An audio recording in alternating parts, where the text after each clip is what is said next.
Think of your favorite fish. Now think of it dying out. How could that happen? Believe it or not, stormwater runoff could be playing a role in this tragedy. But first, let me start you off with spraying harmful pollutants to our local water bodies. Stormwater runoff is rain or melting snow running off impervious surfaces due to the lack of pervious surfaces in Portland, Maine. Did you know more than half of Portland is impervious surfaces? That is a big problem because it picks up nasty and harmful pollutants running down to the stormwater drain, which goes right into your local body of water. Here in Portland, that means Casco Bay. One very harmful pollutant in the water is thermal pollution. Thermal pollution happens when water runs off sunlit impervious surfaces, for instance, parking lots, sidewalks, and roads. The heated rain goes to the drain and into the ocean or local streams and ponds, which can be harmful and burning to fish on 80-degree or above day.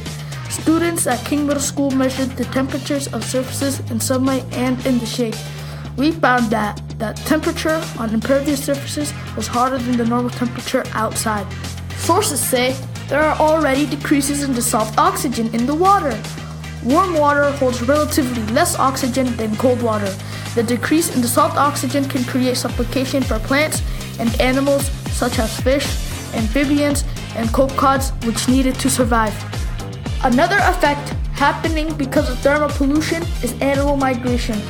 Warm water can cause fish like trout to migrate out of cold water they live in. This can result in loss for those species that depend on them for their daily food as their food chain is interrupted.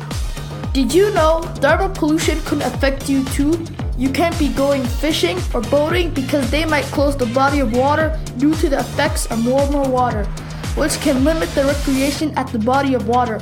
Warmer water fuels algae and plant growth, which can cause eutrophication. Imagine swimming in the water with a lot of algae floating in it. Yuck! You can help. To prevent this problem, you can plant more on your property to absorb rainfall before it becomes runoff. Garden surfaces don't get hot like roofs and parking lots. It can stop the hot water from flowing down the streets and parking lots to the stormwater drain. To slow down runoff, you can install a rain barrel or cistern to catch stormwater runoff from roofs. Use this water to irrigate garden plants.